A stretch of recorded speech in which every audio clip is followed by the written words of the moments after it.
Hello, Internet. My name is Ryan Ingram, and this is a live stream Q&A. I'm hoping that you can hear me all right. Let me know if you cannot. And let's see here. A few housekeeping things that I wanted to discuss briefly is I've got a little bit of a limited schedule today, so I'm only going to be able to do this for probably about an hour at most, like an hour and 10 minutes. So don't hesitate on getting your questions in. And any day now, my wife is going to be having our fourth kid. So I have temporarily suspended the daily video thing that I was attempting to do. So right now, I'm going to make a commitment to go ahead and definitely do all of the live streams and get all of these Q&As in every Friday morning. But I just want to be, cautious on not overcommitting myself or spreading myself too thin. As you may have noticed, I haven't posted in a while, and that is why. So on the insurance side of things, we have hired a new person, and she starts on Monday. So I'm really pumped about that, and that should be a nice little segue in having everything squared away when the baby gets here. So I'm really excited about that. Let's get some questions and get some answers for this live Q&A. The first question that I had was actually on this foreclosure video that I released not long ago. And let me see if I could find that question. It had everything to do with the FHA 203K loan, which if you're not familiar, those are for fix and flip, not like fix and live. So if you have a property that you want to own or occupy and you still want to take advantage of an FHA loan, then the government has these federally backed loans where you can buy a distressed property, fix it up, and then live in there. And I think part of the requirements are that you have to live in there for a certain amount of time. So she wanted to know, or this person wanted to know if it is possible to use the FHA 203K loan to purchase a foreclosure. And the answer to that is truly that it depends.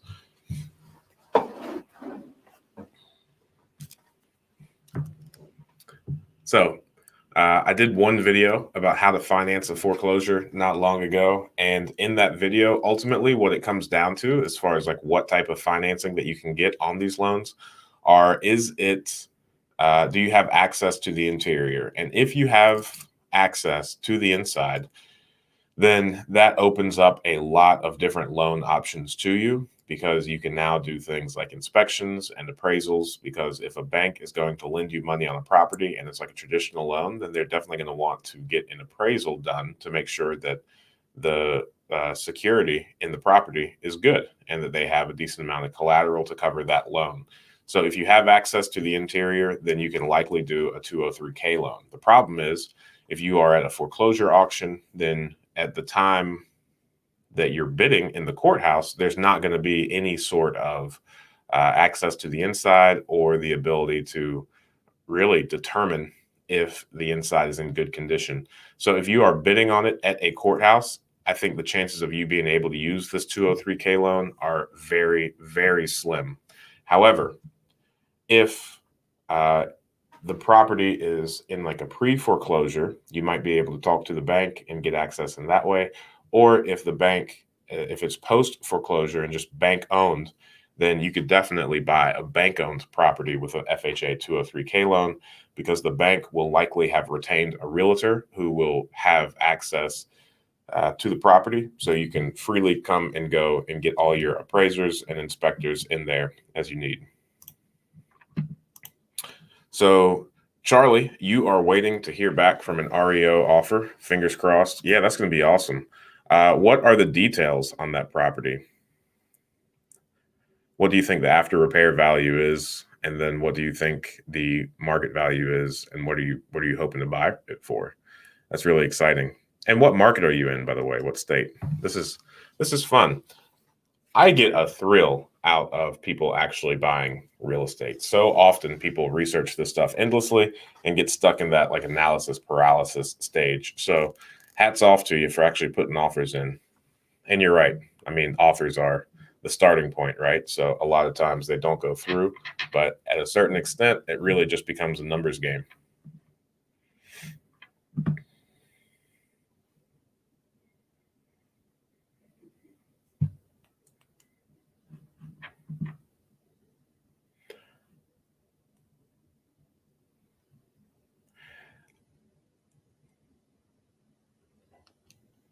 Buying for 35, after repair value 130, Ohio. Nice. That's awesome, man. That's good. Do you have any idea how much work it's going to need? If you're in Ohio, I don't know exactly what market, but man, I think the most that we've spent rehabbing a property is probably 50 grand, but it needed absolutely everything. And I guess I shouldn't say 50 grand because we're not necessarily done paying for it yet, but we got that house for free, but we have redone everything. Subfloor, all the drywall, redid some of the framing issues. The new roof had tons of holes in it, so we had to redo a lot of the actual like trusses and whatnot on the roof. So man, even if you put 50 grand into it, you still made out like a bandit on that deal. So I really hope you get it. That's awesome. Good work. And then another thing that I wanted to share that I experienced this week on the insurance front that I just wanted to remind people of. If you're not familiar, then plumbing issues are generally not covered there on any insurance policy. So water damage is one of those things that on almost all of your homeowners policies, your renters policies, your policies for your rental properties, water damage is just like naturally excluded from the policy. So any natural wear and tear on your plumbing is probably not going to be covered. You definitely want to look at your insurance policy and read the fine print of it, because that's where you're really going to know. But unfortunately, it's never fun to be the bearer of bad news. But generally, if you want water damage to be covered under your policy, you have to get an endorsement and pay extra. This is something that by and large, I generally advise people not to get if they have multiple rental properties, because especially if you carry like a $2,500 deductible, and let's say you have $5,000 of water sewer backup, so that would include certain types of water damage, then $5,000 of water sewer backup may, let's just hypothetically say, it add $100 per year to your insurance policy. But since your deductible is $2,500 and the amount that you are covering is $5,000, then you could potentially save a lot of money by not electing for that coverage. And then, pipes leaking, not covered, just normal wear and tear. Now, if there's an event like a tornado or like a car runs through your house, and that was the event that caused the pipes to start leaking, now you have a much higher chance of that being covered. But if it's just sitting in your walls and it starts to drip, it's not going to be covered at all. All right, here's fun. Here's a fun question. I'm having such a hard time competing with cash offers. Is there anything someone with an FHA loan can do to have a leg up to be able to play ball? It's so frustrating. So I completely understand what you're saying. And since I have started offering cash and quick closes, I never really knew how much of an advantage it was until I started doing it for us. And the discounts that we're able to get because we are buying in cash is unreal. So we recently have bought properties for, $20,000, and they were on the market for $35,000. They just sat there for a while, and we put in lowball offers, and they were accepted. So I definitely feel your pain on this one. And I would say that the leg up that you have is I would probably start offering more for the properties, because I think, especially if you're talking about FHA loans that are amortized over 30 years, cash, there is no inspection. There's probably going to be a quick close, and no one is really going to contest it. So because the individual that accepts your FHA loan is now subject to like the inspections and appraisals and might have to potentially fix anything that goes wrong. I would say in order to turn the tables in your favor, maybe you can, within reason, split any expenses that the FHA inspectors find that might need to be replaced in order for them to loan on the property. And I would say be willing to pay more and offer over asking for the properties because you have the ability to pay it off over the next 30 years. Whereas the cash buyer, immediately spends that money. You have the ability to spread it out over 30 years. So a higher payment, I guess $5,000 more for the cash buyer is a lot more painful than $5,000 for you because it's spread out over the next 360 months. That's what I would say. That's my honest opinion. It's definitely frustrating, but I would just try and figure out, put yourself in the seller's shoes and figure out what you could do to make it worth their while to be subject to the additional things and to have a delayed closing, because 2 weeks is definitely a quick time frame to close and very easy for cash buyers, but really difficult for FHA.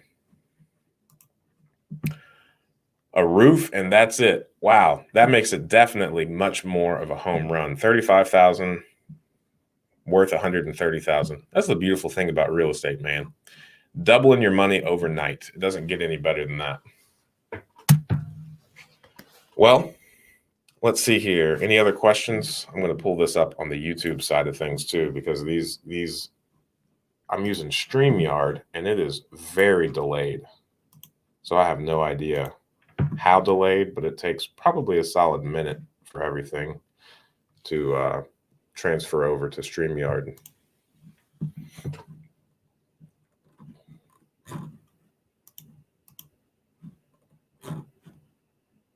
Well, hey, I'm not going to feel so bad then. There's let's see here. I think I can see that there's 6 people watching and there are no questions. So it might be pretty easy and not unrealistic for me to get out of here within an hour today. Pretty solid. Well, if that's the case, then Brown Sugar, did that answer your question? Brown Sugar 111.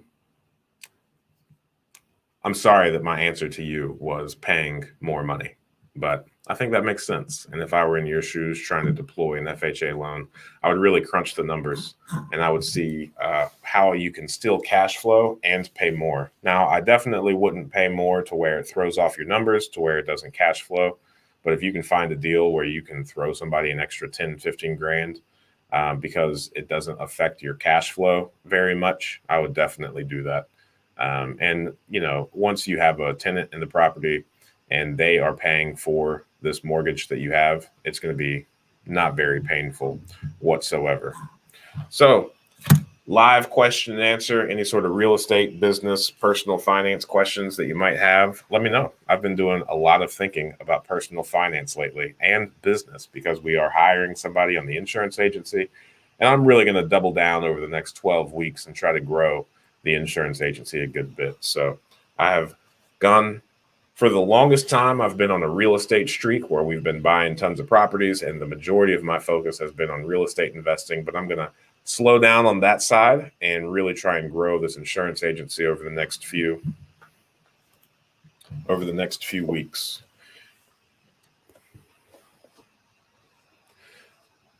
The underwriting beforehand for FHA, no.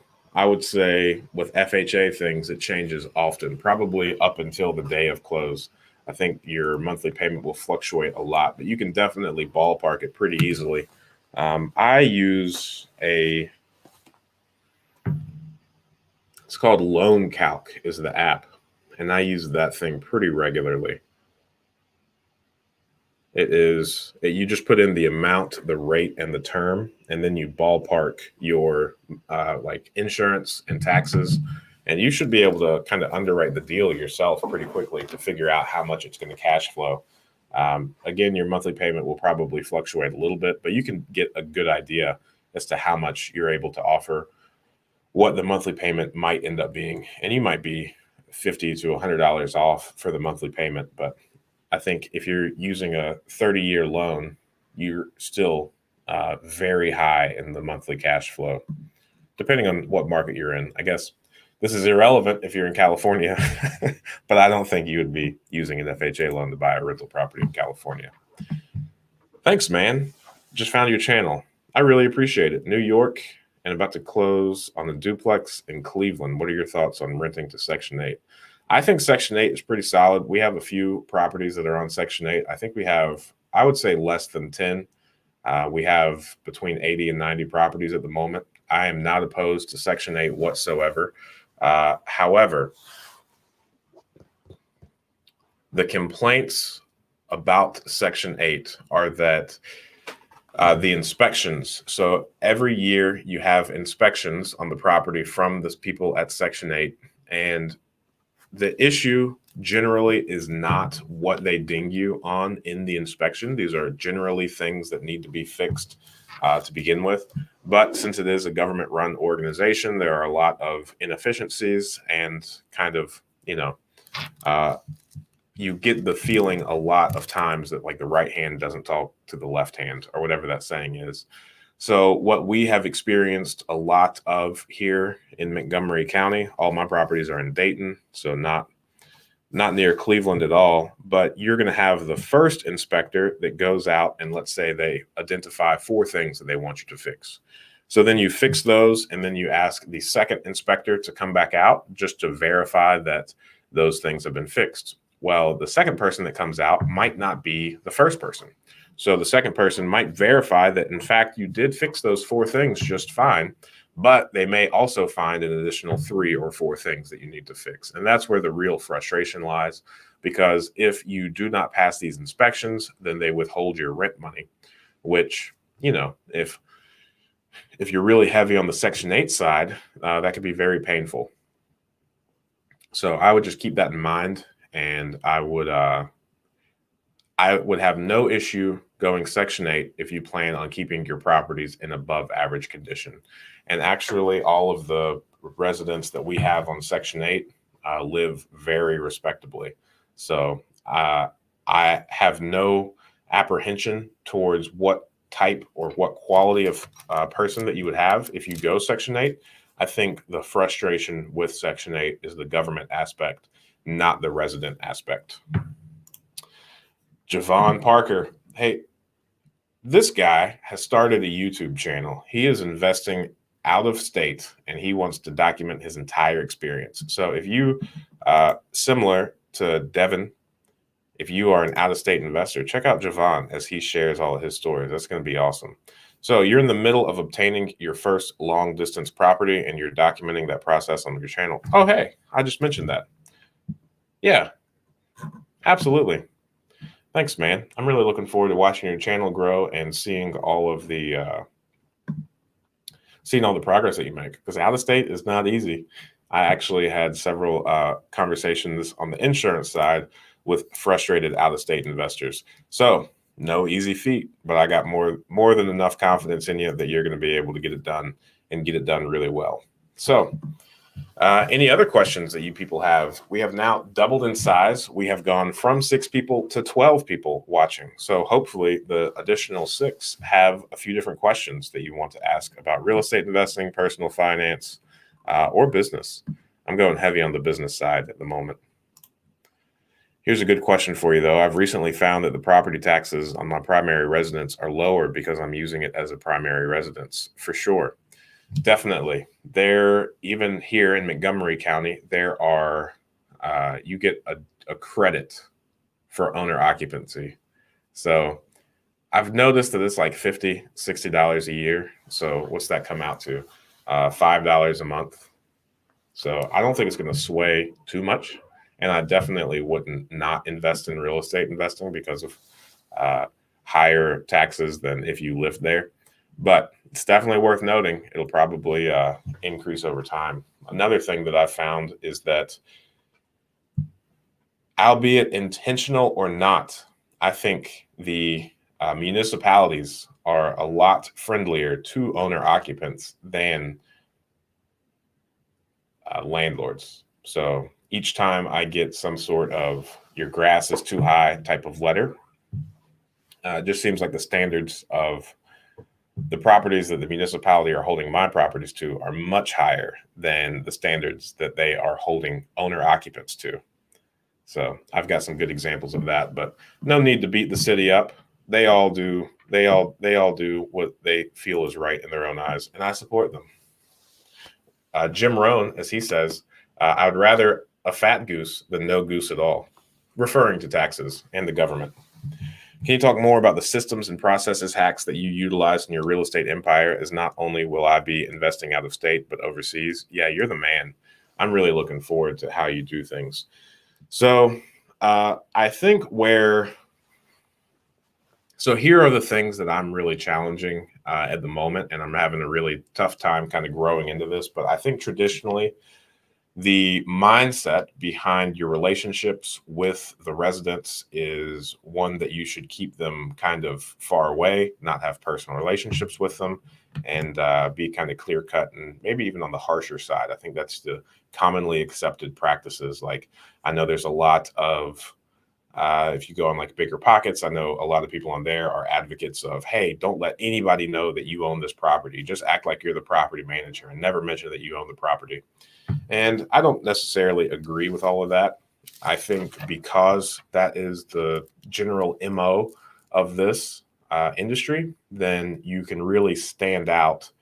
The more transparent you are with your residents, I think the better the relationship will be, and it is most unusual. So I would definitely say in your case, when you're overseas, I would be very transparent with them and let them know, especially if you're going to manage them yourself, let them know that you are overseas and that consequently you aren't necessarily going to be the the quickest to respond, but you're definitely going to do everything that you can in order to make, their stay or their house really nice. But I like to do my best to act and treat these residents like they are partners and helping me take phenomenal care of the property. So I definitely let people know that I'm not a fan of deferred maintenance. If they have something wrong, I prefer that they tell me about it so that I could fix it so that it doesn't get larger or more expensive as time goes on. As far as the actual systems and processes that we utilize, I think the coolest thing that we do is we do not have a monitored phone. So if you were to call the number for my property management company, you would get a message that says something along the lines of, this phone number is not monitored. Please leave a voicemail or text this number. And then I'm very specific, but I say something along the lines of, because we are in Ohio and it gets really cold. And then especially the older residents, I would feel really bad as a human if they went like all night without heat. So I say something along the lines of, if you do not have any heat, or if you have a leak that you cannot get to stop, please press 2 or something. And then that will go immediately to one of these 24/7 on-call contractor services. Now, this is someone that I have a relationship with, and he actually has already offered this to, the government, like the Section 8 housing and whatnot. So he is one of their contractors that he always has one of his people on call answering a particular phone number. So it just forwards to that.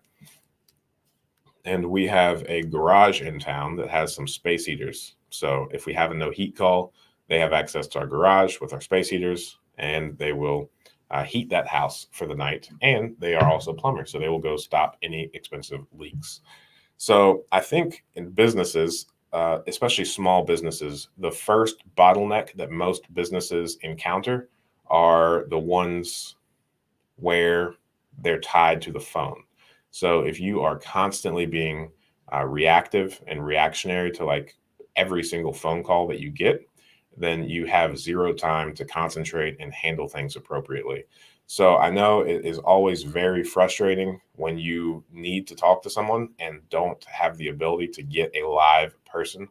But I really feel that reading voicemails, listening to voicemails, getting text messages allows me to be a lot faster and allows me to delegate those important things a lot quicker than if I were to hop on the phone and have to go through all these like social niceties with each person that calls in, because it's not just like a, hey, my toilet won't stop running. It's a, oh, hey, how are you doing today? And then however many minutes of casual, informal speak goes on. So I think that is the biggest thing. And I haven't had any complaints about that yet. And generally, if somebody is unhappy, they will call like 20 times in a row. That happens very infrequently, but nonetheless, it has happened. And we do intervene and actually pick up the phone or call them back very quickly if we see that starting to trend. The housing market is so expensive, and actually think there would be better value to build. That is probably true. And I am really looking forward to when new construction makes sense in Ohio. Currently, it doesn't, because you can renovate a building probably for 25, 30,000, whereas building even a small home on a slab is still around the 85 to $90,000 mark, I believe. So currently, it still makes sense. Not to mention that here in Dayton specifically, one of the biggest issues that we have are the excess houses and like the vacant housing stock. So it definitely doesn't make sense here yet, but whenever it does, I'm really looking forward to entering that market, because everything will be new and it will be maintenance free in theory for quite some time. So I think new builds are really smart, and I definitely am looking forward to participating in it sooner than later. And I've actually got 2 clients on the insurance side that are building new. They have both bought houses for pretty cheap, and they're not in Dayton, but they are in Ohio, and they actually demolished or demoed the existing home and are rebuilding a home in its place. So I don't know the numbers on those yet, but hey, they do flips, and they seem to be doing very well. And I just think it's a matter of time, Alicia. I think it's a matter of time before most markets experience this. I was speaking with somebody who is far more educated and far more experienced in real estate investing than I am yesterday. And he kept calling it that he thinks that the entire real estate market is going through like a revaluation at the moment, or like repricing of the market, because I know there's been a lot of talks about like a housing crash in the upcoming years because of like forbearances and foreclosures and all of that. But I actually think I'm still pretty bullish on real estate investing, especially when you have places like the Federal Reserve saying that interest rates are going to remain extraordinarily low. So housing prices have gone up tremendously here in our area, and I think they're going to be up to stay. I don't necessarily see a crash coming anytime soon, especially with interest rates being so low. Kind of like earlier when we were talking about the FHA loan, and it might even make sense to pay more for a house because of the long-term low interest rate financing that you can get on it. I scrolled up to try to find that, and now I've lost my place. Here we go. When I move, the property taxes will increase. That messes up my original numbers. That's okay. What are some options for me? Short-term rentals, I believe, is harder in Charleston, South Carolina. I'm not a fan of short-term rentals. I mean, I get that it makes a lot more money on paper, but it also increased cost and time. And I think a lot of people that show their high short-term rentals numbers are doing a disservice by not including the amount of time or increased time that it takes them to manage these things as it would a traditional rental. So that's something that I'm interested in, is figuring out somebody that does that more realistically. But hey, that's like my main shtick on this channel, right? I'm pushing back and saying that the majority of the way that people analyze properties is wrong, because, you know, they say things that have tons of asterisks behind it that needs additional explaining and clarification. I don't know, man. I mean, if the property tax increase from the owner occupancy is going to cause it to be not a good cash flowing property, then, you know, I mean, at that point, it comes down to, if you factor in the appreciation, the principal pay down, and the tax benefits, because remember, cash flow is just one of the 4 ways to make money in real estate investing. It might make sense to sell, especially if you didn't necessarily buy the property thinking that you would one day want it to be a rental. So I know that's a topic that I've done a few videos on, because I think, especially if you're buying your first or second home, I think it's very wise to not find a property that really fits your needs and would make you happy to own, but you look past it and say, okay, after I live in this for a while, will it make a good rental? So a lot of people don't analyze that on the forefront. So we'll see.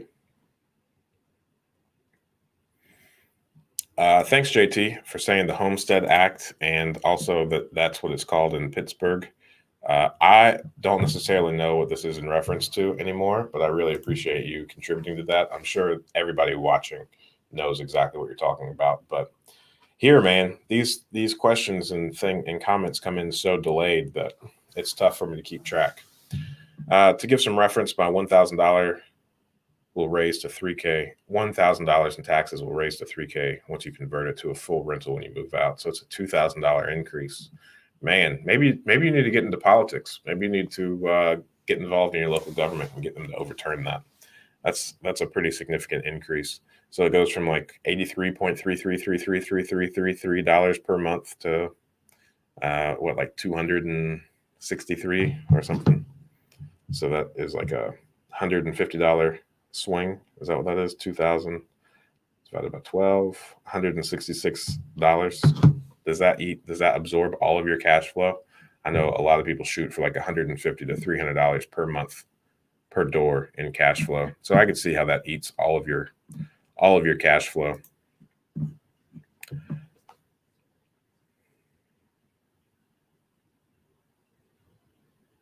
Oh, totally. So duplexes in your area are about $20,000 more than you're pre-approved for sure. You can definitely use the money that you have to pay more of the purchase price to impact the loan. I would say that's probably smart, especially if you would not pay the lender the money up front. That would happen at the closing table. You would just let the lender know. They'd probably want to see like proof of funds, and then you would just show them that you have $20,000 to contribute in addition to what it appraises for and their loan amount.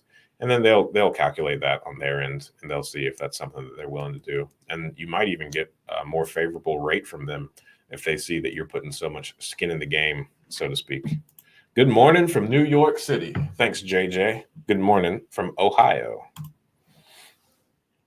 Asked last week if I should get an inspection on my first property. I did, and it had extensive termite damage. Best investment ever. That's awesome. Termite damage is something that I have yet to deal with.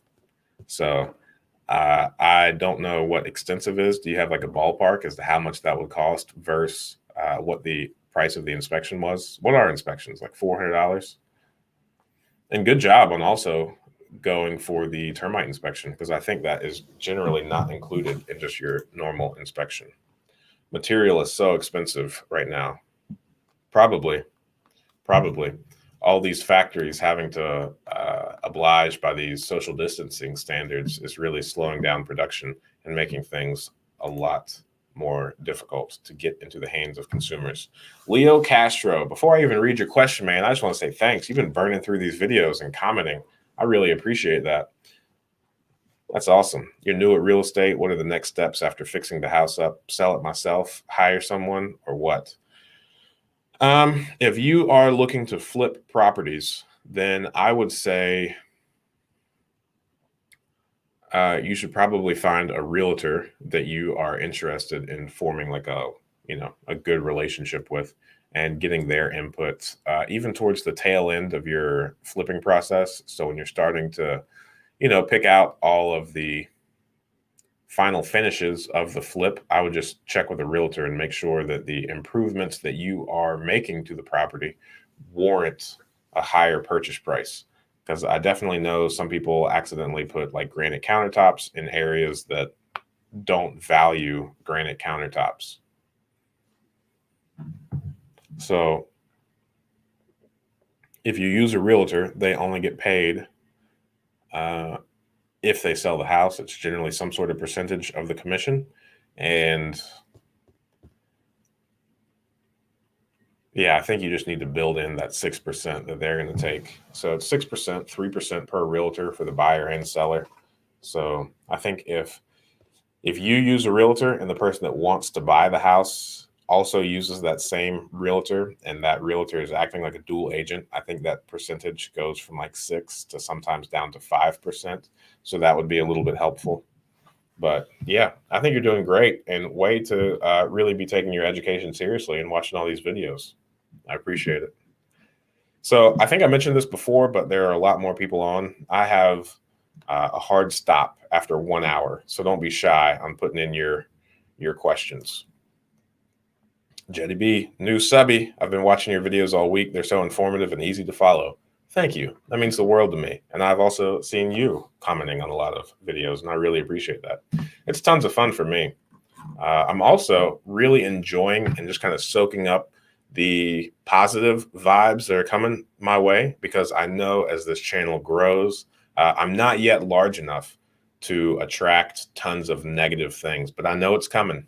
I know it's coming because, man, you look at some of these people that have like billions of subscribers, they have horrible things said in the comments. So I'm enjoying that the bulk of my comments are positive so far. You brought up a good point on how short-term rentals may increase management and time. Thanks for the advice. I'll think this over. Nah, you're the man, Javon. And hey, if you guys haven't seen his channel yet, check him out. He's documenting his out-of-state investing experience, and it should be pretty solid. Thanks. I really appreciate you saying that you learned a lot from me. That means a lot to me. I'm telling you, these positive vibes that you guys are bringing me, I love it. I love it. We could look back and laugh together whenever this channel grows and I start having tons of horrible things said. Do you check the vacancy rate in an area prior to buying the properties there? Something like Onboard Navigator? I don't know what Onboard Navigator is, but I definitely spent a lot of times when I first got in, when I first started investing in this area that I'm in. I spent a lot of time talking to other investors, other realtors, and people that are, property managers who are actually in charge of leasing rentals, to get a good understanding of how long a property stays on the market when it's up for rent. Because I'm in Dayton, and because the market is one where we have a bunch of vacancies, I think like 20 to 30% of the housing stock was vacant at one point, and they're like boarded up and kind of, derelict and forgotten about.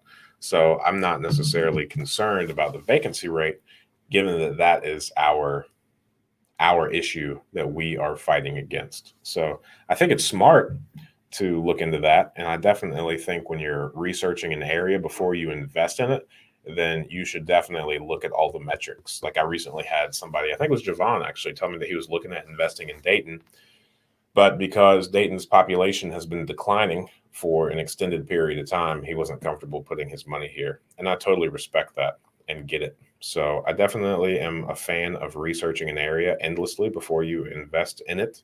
But for me, all of my properties are in the exact same place. So I've kind of done that research already.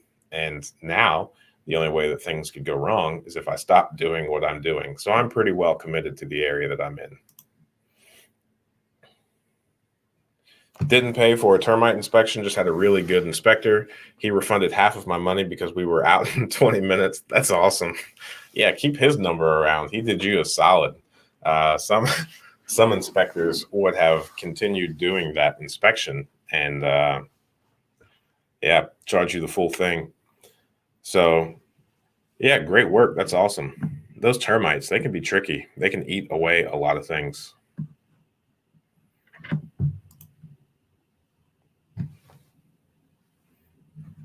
You're the best, man. Thank you so much. What keeps you going? Man, my kids. I'm about to have my fourth kid any day now. And man, I'm having the time of my life doing all the things that I'm doing. And I have shared previously that like my cup is full. I mean, I was looking and talking to my brother about how much money we made last month, and I'm really blown away. And if you're not familiar with my story, like 36 to 38 months ago, I was still in law enforcement. So I just started reading one book per day, figured out how to break the issue that I had because it was really important for my wife and I that she be a stay-at-home mom. So at the time, we couldn't swing that on my law enforcement salary. So I started reading one book per day to try to figure out how in the world to fix my money issue. Because I've always considered myself to be like a high performing person. I was able to kind of achieve whatever it is that I set my mind to, not in a cocky way, just in a, I was just a really focused guy. I'm sure in pursuit of achieving my goal, I'm sure I neglected a bunch of other things.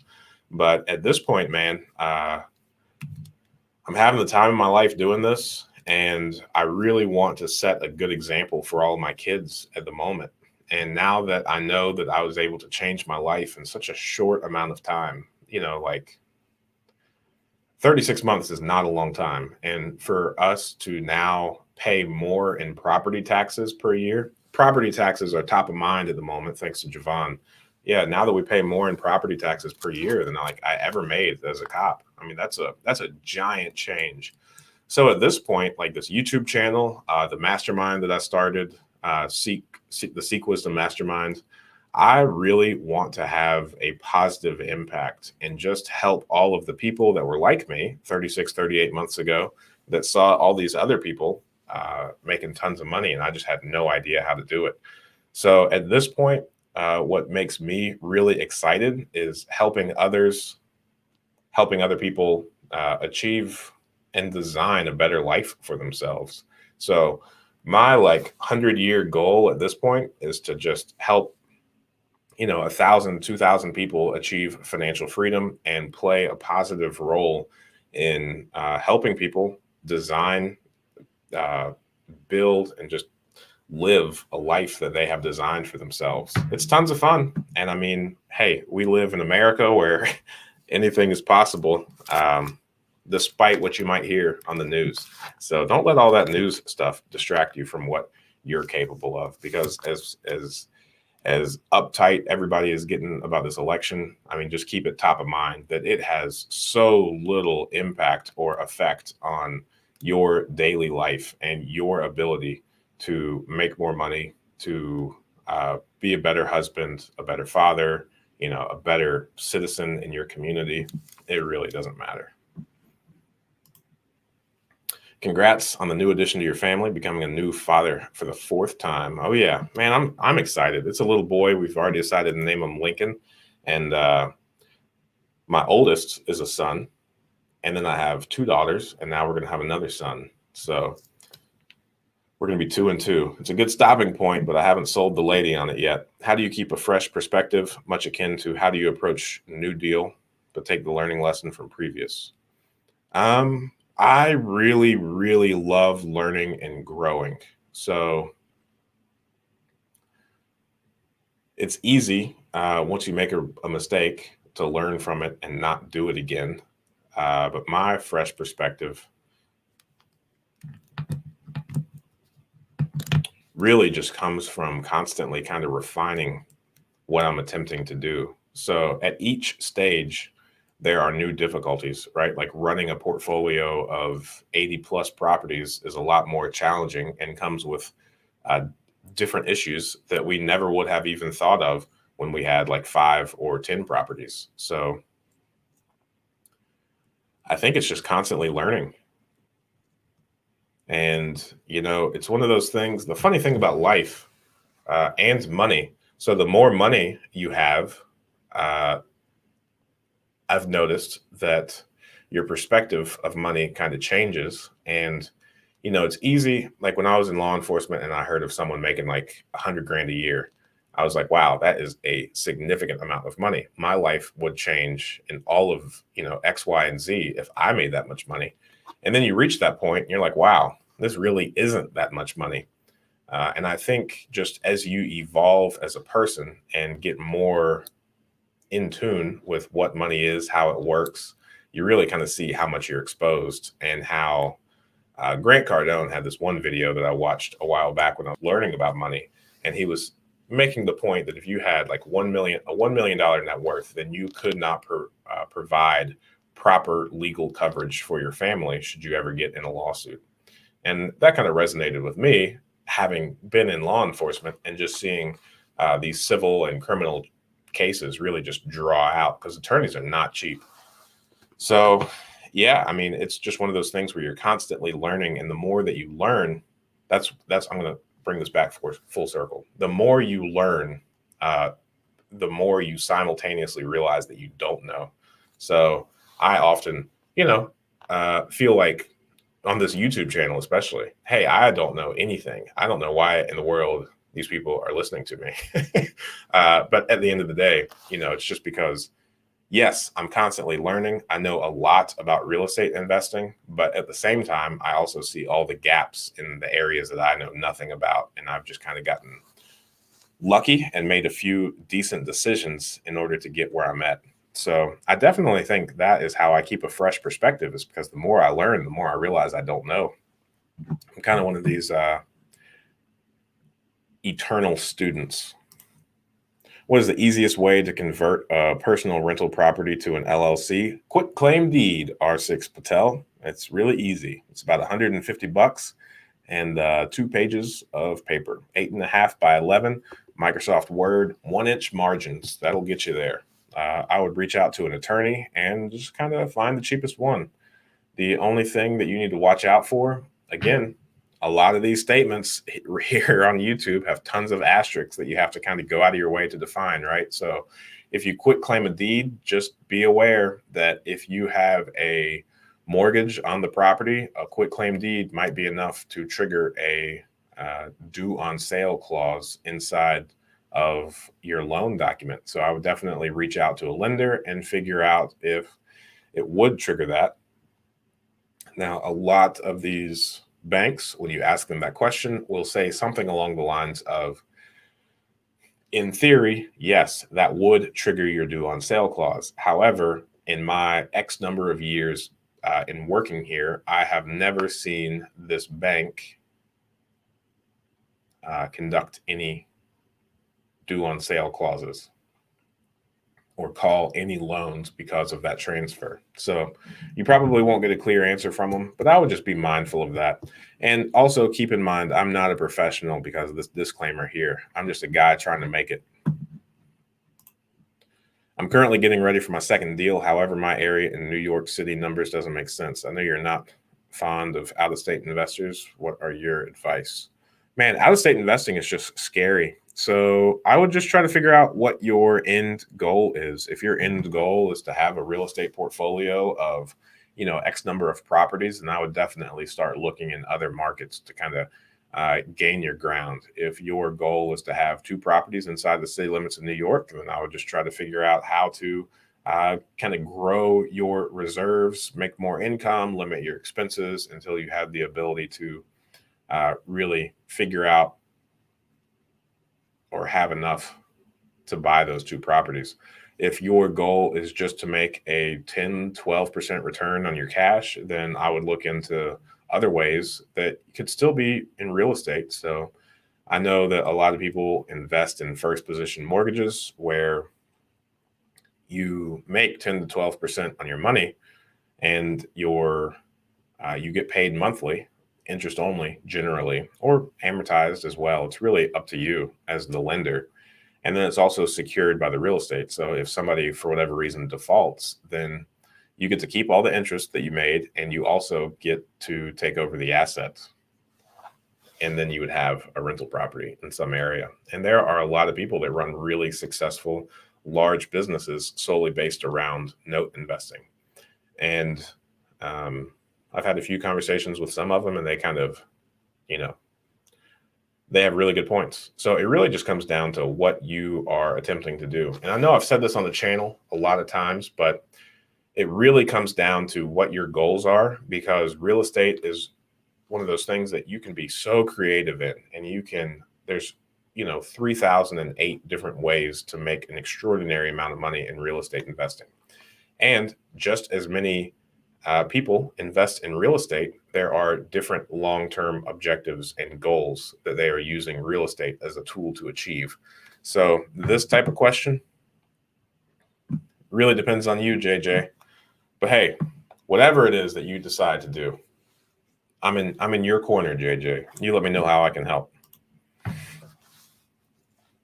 The people that have statistics that say they weren't supposed to make it financially because of where you come from or your history, that's what drives me, for sure. Man, there's just such a massive misunderstanding of what it takes to be successful. So I would love to, just play a part in helping people see how they, regardless of their current situation, their former situation, or whatever they have going on in their lives, you can be as successful as you want to be. It's really just about getting a clear picture and taking actionable steps towards it on a daily basis. At one point, do you think it is necessary to go from managing it in your name to creating an LLC? I don't think it's important. I don't think it's necessary. This is one of those things that really comes down to how you want to protect your assets and your personal preference. So on the insurance side, I have clients that have one LLC per property. And then I have other clients that have like a massive portfolio and they are all in their personal name. I have other clients that have a ton of properties all in one LLC. And then I've got one client who probably wears a tinfoil cap, but not only does that person have an LLC per property, they also have a different land trust for each property with a different underlying LLC as the beneficiary of that land trust. So, I mean, the answers that you get are going to be as broad as the number of people that you ask. I think it really, for most of us that don't have a significant amount of money inherited or already built up to lose, I would say for 95% of the world, you probably just need a really good insurance policy. But at the same time, if you were to have any attorneys on here, they would disagree with that. And that's why I got this disclaimer rolling so you guys don't forget. Let's see here. When you started, what were the difficulties you faced and how did you overcome? Also, real quick, I just want to RIP Kobe. We made a joke this morning because my lights are purple and yellow at the moment. Man, RIP Kobe. The Lakers, it's serious.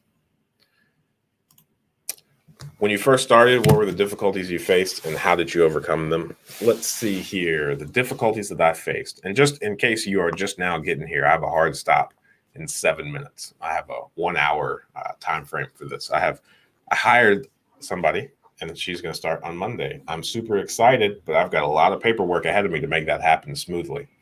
So let's see here. The difficulties that I faced when I started and how did you overcome them? I think the one thing that I did really well was surround myself with people that had what I aspired to. So when I first moved to Ohio and started investing, right before I purchased my first property, I found myself in good graces with an individual that had 40 properties, an individual that had several hundred properties, an individual that had like 50, and then another guy that had like 20 properties. So I had a network of people immediately that were able to help me navigate situations. And shortly after I started, I joined a mastermind group that was full of tons of like-minded individuals. And they really helped me think long-term about all of the decisions that I made. So I would be lying if I said I did any of this by myself. And I think I've got like this informal board of directors that before I make any large decision, I consult a multitude of people and we discuss the pros and the cons and how it fits in my long-term vision for my family and my life, and where it's going to cause me to take time from and put energy to. So that's the one thing that I did right. And in that, I've gotten a lot of really good feedback on potential difficulties. areas that I might have misstepped had I not sought people's opinion. And so far, I've only made one really big mistake, and that was totally my fault. I knew it was a mistake from the very beginning, but I did it anyway because, hey, sometimes I just have to remind myself I'm human, I guess.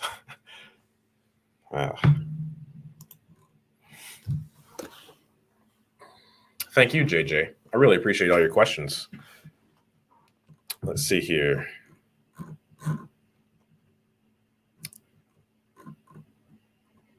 Is that it? Any more questions? Any more questions?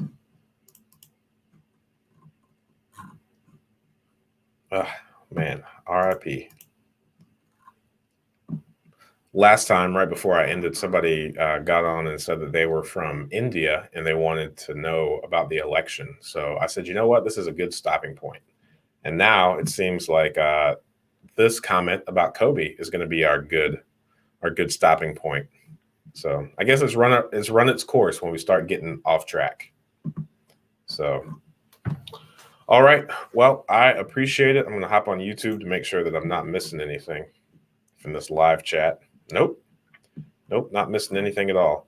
All right. Well, I appreciate it. Thank you guys. And hey, comment on the videos, send me an email. Let's see if I can make a new banner real quick with my email address, because I'm not going to be making videos on a daily basis anymore while we get accustomed to having a new kid in our house. So Ryan at seekwisdom.us, that's my email. If you guys have any questions at all, I'm a huge fan of you all. So just shoot me some emails and I will either make some videos about them, answer them on the live stream, or otherwise just email you back with the answer that you have. So I really appreciate it. And if you are interested in a mastermind of like-minded people, I have started one. The cost is $300 per month. It's going to be well worth it. And that is seek-wisdom.com/join. I had a video about it. If you just look in my past videos, Seek Wisdom Mastermind. It's like a 25-minute video. You can watch me on 2X, though. I think that is the biggest hack that I need to start talking to people to watch my videos. I'm sure a lot of you already do it, but I talk so slow. It's such a strange cadence that you should definitely always have me on 2X. If I weren't me, I would have a difficult time listening to me just because of how slow I talk. So more power to you all. Appreciate your work on this channel. Keep up the good work, learning a lot. Thank you, Angel. I really appreciate that. All right. Well, I'm going to call it a day. Thank you so much. Check out the mastermind. Let me know if you are interested. And your mastermind, are you helping get the first deal? Totally. I mean, when the mastermind first started, so one of my 3-year goals, I did a goals video as well. One of my 3-year goals is to help 10 people buy 10 properties and to help one person become a millionaire. And then I also want to help 3 people achieve financial freedom via property and casualty insurance. So this lady that I just hired, once I get her onboarded and settle in to the company, I'm going to do my best to hire 10 insurance producers as well. And hopefully at least 3 of them will attain some sort of financial freedom via property and casualty insurance over the next 3 years. Similar, the mastermind originally started I was going to help 10 people buy 10 properties. But when I first started the mastermind, there were a lot of people that are not interested in owning 10 properties, but they wanted to be in a community of like-minded people. So I've kind of done the same thing. Like I'm looking for, right now there's about 12 people in the mastermind. I think 13 now. A guy signed up this morning. And yeah, we're walking through. There's people in there that have like 90 plus properties that aren't me. There's some guys in there that have like 40 and 50 properties, 15 properties. One guy has 4 units, and then some people are just starting. Some are building properties. So it's a phenomenal group of guys that are really hard charging. And I'm really looking forward to like what the next year, 2 years, and 3 years holds. Because there's, when you have a group of like-minded individuals that are only looking to help each other level up and improve in life, man, the sky's the limit.